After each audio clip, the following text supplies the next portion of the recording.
राजा हर्ष सूरज की पहली किरण के साथ अपने रथ पर भोजन सामग्री लेकर निकलते। रास्ते में मिलने वाले कुत्तों और अन्य पशुओं को वह भोजन कराते और जरूरतमंद इंसानों व साधुओं की भी मदद करते। उनके इस कार्य की चर्चा पूरे राज्य में होती थी। एक दिन जब राजा कुत्तों को भोजन खिला रहे थे, उनका एक चापलूस मंत्री उनके साथ था। मंत्री ने उनकी प्रशंसा में कहा, महाराज, आप जैसा दयालु और महान व्यक्ति नहीं होता तो इन गरीब जीवों का क्या होता। आप ही इनकी भूख मिटाते हैं, आपके बिना तो ये मर ही जाते। मंत्री की यह बात सुनकर राजा के चेहरे पर हल्की मुस्कान आई, लेकिन पास में बैठे एक साधु ने इस पर ठहाका लगाया। राजा ने आश्चर्य से पूछा, महाराज, आप हंस क्यों रहे हैं। साधु ने सहजता से कहा, राजन, मंत्री जी की बात सुनकर हंसी आ गई। सच तो यह है कि इन जीवों को और हम सभी को पालने वाला वह परमात्मा है। हम सब तो केवल माध्यम हैं। देने वाला असली मालिक ऊपर बैठा है।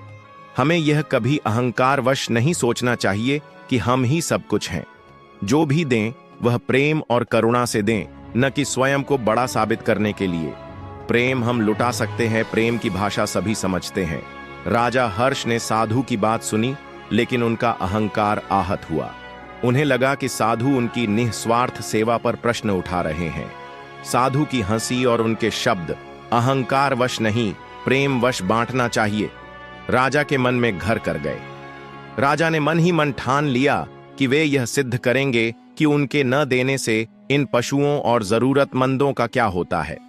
अगले दिन राजा ने भोजन सामग्री तो रथ में रखी, लेकिन किसी को कुछ नहीं दिया। रास्ते में कुत्ते उनके रथ के पीछे दौड़ते रहे, लेकिन राजा ने उनकी ओर ध्यान नहीं दिया। भूखे इंसान और साधु की ओर भी राजा ने ध्यान नहीं दिया।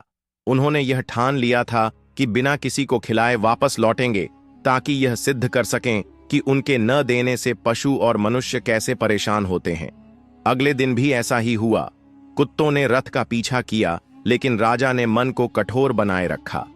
कुछ दिन बीतने के बाद राजा ने देखा कि कुत्ते अब कमजोर और थके हुए दिखने लगे थे। फिर एक दिन जब राजा रथ पर निकल रहे थे, उन्होंने देखा कि साधु उसी मार्ग पर बैठे हुए थे। राजा ने सोचा कि अब साधु से सामना किया जाए और उन्हें दिखाया जाए कि उनकी बात गलत है। राजा रथ को साधु के पास रोककर बोले, देखो, मैंने कई दिनों से इन कुत्तों को कुछ भी नहीं खिलाया। क्या अब यह नहीं प्रमाणित करता कि मैं ही इनका पालन पोषण करता था। तुम्हारी बात कि सब कुछ ऊपर वाला करता है गलत साबित हुई। साधु मुस्कुराए और बोले, राजन, क्या आपने यह देखा कि इन दिनों इन कुत्तों का पेट कैसे भरा। राजा बोला, यह तो आप ही देख सकते हैं कि यह कितने दुर्बल हो गए हैं। कुछ दिन और भरपेट भोजन ना मिला तो इनकी मृत्यु तय है। साधु ने शांत स्वर में कहा, मृत्यु और जीवन भी उसी परमात्मा के हाथों में है। अगर इस तरह से इनके प्राण जाने हैं तो यह भी उसका लिखा होगा। मैं फिर कहता हूं, आप प्रेम बांटे। राजा ने ठान लिया कि वो साधु की बात को गलत साबित करेगा। अगले दिन राजा हर्ष अपने रथ पर भोजन सामग्री लेकर निकले। मार्ग में अचानक रथ का एक पहिया टूट गया और राजा समेत पूरी भोजन सामग्री उसी स्थान पर गिर पड़ी। राजा घायल होकर जमीन पर गिर गए। उनके पीछे पीछे चल रहे कुत्ते यह देखकर तुरंत राजा के पास आकर खड़े हो गए। कुत्तों ने भोजन को देखकर भी उसे छुआ नहीं। वे राजा के चारों ओर खड़े होकर उसकी चिंता में घबराए से लग रहे थे। यह दृश्य देखकर राजा चकित हो गए। उसी समय साधु धीरे धीरे चलते हुए वहां पहुंचे।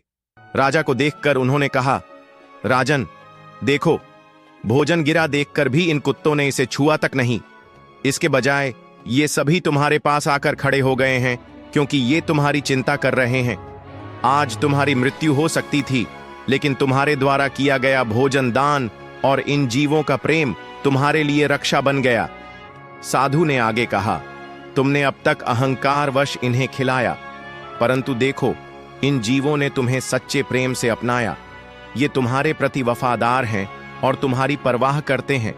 लेकिन जान लो, जब तक तुम इन्हें प्रेम पूर्वक नहीं खिलाओगे, ये उस भोजन को ग्रहण नहीं करेंगे। प्रेम से दिया गया दान ही सच्चा दान होता है। राजा को साधु की बात गहराई से समझ आई। उन्हें यह एहसास हुआ कि उनके अहंकार ने उनके कर्मों की पवित्रता को दूषित कर दिया था। उन्होंने साधु से क्षमा मांगी।